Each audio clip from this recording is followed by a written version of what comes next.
Well, first of all, the minute that I heard "Mercy, Mercy, Mercy," I was loving that, man. Oh my God, that Joe Zawinul Wurlitzer thing, man. So soulful and everything. And also I played organ, and the organ that I had was a Farfisa double combo compact, and then it had like this little kind of pedal that opened up the filter on it and everything. So I was always experimenting with sounds, with reverb and with all this other stuff. And it kind of like was a predecessor until I met Bob Moog in 1972. And he showed me the mini Moog one day at my college. And that was like totally there. And the next thing you know, I started hearing Joe Zawinul playing like on Sweet Nighter, and all these other people started going. And what really was knocking my living socks off, of course, was Headhunters, I heard Headhunters, and I also heard like Switched on Bach, that kind of stuff. And I said, oh my God, this is what the future is. Here is what it is. And when you got to New York so many times, I realized that not everybody in New York felt that was the future. They felt like jazz was the future more. And if they played the Fender Rhodes, many of them were turned off. I'm not playing this thing, Now realizing, but then when I met Joe Zawinul for the first time in February 1974, I was like totally jazzed, saying to myself, here's one of the giants, man. And he's not even listening to this shit. He's not even listening to these guys, man. He's just going, I'm on it. You know what I mean? And when we started talking about synthesizers and everything, I'll never forget him just like turning around to my wife, Kathy, who was, I'm sorry, I have to brag. She was just the most adorable, cutest little freaking thing you've ever seen, And, he turned around and he looked at her and he goes, hey, I'm at something. What? This guy's your boyfriend? And Kathy goes, yeah, he's my boyfriend. And she goes, I think he's pretty cool. He said, so I was like, wow, Joe Zawinul, man, and so I kind of like saw what's happening, as it was going along, my credibility was coming because I turned him on to the first Mutron biphase, and he was totally knocked out that I brought that to him, and it was just an evolution. But Headhunters really blew my mind when I heard Herbie on that.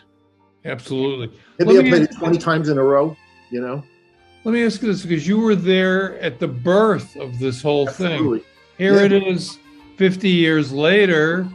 Yeah. How has the technology changed? Is it easier to use? What's the difference? That's the problem.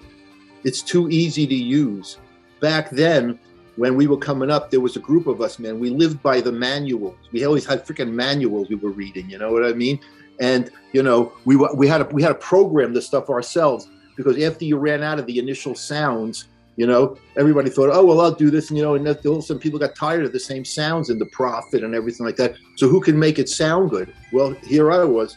I made it sound like freaking heaven. You know what I mean? I mean, people would go and just, really love the way I made it sound. And that's what kind of got me in the groove. That's what Michael Brecker recognized, So today, how do you do that? How do you create those sounds today? Is it easier? Well, you don't have to create the sounds these days, because there's 400,000 million sounds out there that nobody's got to create anything. And unless you're one of the people like me who just needs to hear something original that I can feel that is my own, people just go through sounds, just keep on going through sounds, pressing through sounds, going, trying to find something that kind of works. With me, one of the things that always happened with that, I always talked about my synthesizer friends that are now my age, many of them, that like, don't you remember we had to sit there and think like, well, I'm going to do this project. What should I be doing on it? And you spend a week in the house just programming sounds. When I did a Luther record, and I knew that I was going to be in there for 3 months, and I was the only guy in there that they were working with. It was just me, the synthesizers, and Marcus, and then once in a while Nat Adderley, and everything was based around my keyboards and synthesizers and me being able to come up with the right stuff for them, And so you think that just happened automatically? No, I was home, man. I was working, and I was creating sounds. So like, if you listen to the song "Power of Love," well, in the studio, it kind of took me. They thought it was going to take me like hours to put together, because it's a magic sound. It's 8 synthesizers all MIDI together, and they thought there was, they were like, we'll be back in a few hours, you know what I mean? You take your time, Jason. This is really important, And I go, I know. Well, basically, it really only took me like a half an hour to put it together, the main core, for me to go, hey, come on back and listen to this. But I did. I was back in the I was playing video games for freaking 3 hours while they were out, and thought I was back home. And they called, "Are you ready?" Oh yeah, I finished. I'm finished. When I finished like a long time ago, but I wanted to give it the impression that, But I had that done in my house. I had all the sounds stacked up in my house that were my things to go and choose from. And so when Luther told me that it's got to sound like angels coming out of the heavens, and that I'm just going to be there, and we're only going to have drums and a keyboard sound in there for a big part of the song, I had to make something that was so spectacular, and that was what I had to give him. And that is very original sound, very original. All the stuff for Luther and all those people were all very original, because I understood the artist. And with Marcus, I understood how he worked. And that was part of the good thing also, that as time went on, we both understood how we each worked. There'd be nights when I knew that I got to give Marcus like an hour or an hour and a half behind the shit, and for him to figure out the voicings, because the sound was really complex. And when he heard it, all of a sudden, now he's thinking about another way with the music, what he's going to do, rather than just playing the chords. All of a sudden, here moving the voicings and all this stuff. And then there were times when it was like, hey, man, let's like rock through this thing, It's okay. And then we're both sitting there together for the whole time, just moving this thing through. You've written a book. Yes. Based on your incredible career, your life, your experiences, the remarkable people you've played with, but also a book which you bare your soul. Not many people are willing to do that. You have to. Feel about writing these really, really personal things that people could look at you and say, "Oh, this guy's nuts," or some shit like that. Well, let's put it like this way. They've written books about Charlie Parker, and they've written books about Miles and all this stuff. I would think to be pretty normal compared to some of that stuff going on. But my life and doing this stuff, man, is built on emotion, and music is built on emotion. So how can you leave that out? How can I leave the trials and tribulations and pain and happiness and everything that happens that went into making the music? From making the music with other people to making the music that I created with all the different projects that I've done. It had to be there. I got into me, and I also got into what it's like and what kept me and Kathy together all these years, The experiences were too much, there's too many experiences. I was privy to some incredible inside vibes happening in all of these sessions. I was like, the ultimate insider watching all of this stuff go down. And so I just felt that since my memory served me really well, from all of this stuff, and that's one good thing about me, I have a good long-term memory, I just felt that I had to tell it. The stories are too deep. The most difficult part of writing the book was to be really fair with people and not throw people under the bus, but at the same point, tell people what happened inside the sessions, without going and kind of, getting to it. I don't want to represent people really bad or anything like that, and I didn't. But, not everything you do in the middle of a session is going to be like smiley faces and everything like that. There are intense moments, and I wanted to go and just reflect those also. The process of writing the book was how was I going to do this? Was I going to go and just make it like, the chapters and everything like that? No, I decided to break it all into like short stories of each album, the way that's done, so I can totally concentrate on that and that period of time of what was happening, and not have to cut in through all of this different things. So I kind of made my decision to make it into like, a number of short stories to tell the story of the project.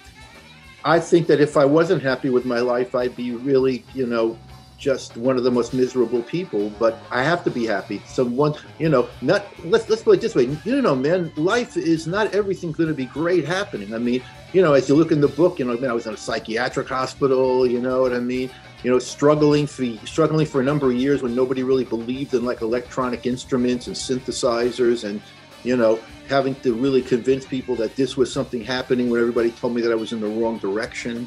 It wasn't. But once I got in there, you look at it a certain way, because you're always thinking that you're one step away from being homeless when you're a musician, no matter how it is. I've spoken to the most successful guys in the world, man, and it's like, I don't know if I got a gig tomorrow, man. You know what I mean? And it's like, I had to go, what are you kidding me? What are you, out of your freaking mind? You know what I mean? Because they even look at, we're the most insecure people that there possibly could be, And I was very insecure, even though there was no reason for me to be that way, because as I look at it now, I feel I was a very valuable person, beyond that. You know, I felt that I was essential in the middle of that stuff, but many times you're not meant to feel that way, because who knew back then how essential it was until you realize now that it was really essential, the work that I did. I realized it one time when I was making TuTu and stuff like that, you know, when I walked into the bathroom and I know he wouldn't care and he would probably laugh, but I smelled some wonderful pungent Tommy LaPuma weed, you know. And I was standing there in the bathroom looking, and I said, you know, there are so many times when over the past, you've maybe been up for a gig or something like that, and you find that there's somebody else got it, you know, and you're saying, wow, man, you know, I could have done that. I know I could have done that one, you know, I don't know why, you know, they got that guy and everything. And guess what, man? Here it is. You're in there with Miles, and this time you got the gig. So now you got to go and stand up and show everybody what you really have with this whole thing. And that was one of the moments, but it didn't happen a lot, you know, but it was because it was always so natural just being in there working. I never felt that I was out of my element. You can pre-order the book, and, you know, you can get the digital version, and you can get the book, and you can get the book with me autographed. You can get the book with it autographed, and you can get a master class with me, or you can go and spend an afternoon with my wife and I up at Storm King Art Center. We'll take you out for a nice Italian meal after that. Or I'll come to your house also and play a concert for you and give your friends a bunch of books and answer questions and everything. So I have different tiers. So the book will be out in the middle of April officially, and it'll be on Amazon, and it'll be on my site. And I still want to go and autograph copies and send it to people and at gigs and all these other things. When you get the book, you get a free copy of my new solo piano and trio album, digital. Because how can a musician release something without music? Regarding the master class, is that something that can be done over the internet via Absolutely. Skype? Sure, whatever you would want. It could be on production, it could be on piano, it could be on synthesized, it could be on the music business, it could be on life's advice, you know, or advice on how you want to get going. It could be on any topic that I know about. Underneath the video, there are links to go directly to buy the book and everything else, and also a link to Jason's website. Check out some of his music. He's done some remarkable creations of his own over the years, in addition to his work with people like Miles Davis and Luther Vandross and Roberta Flack and David Sanborn and many, many, many others. And Kiss. And Kiss. Okay, we'll end it with a kiss.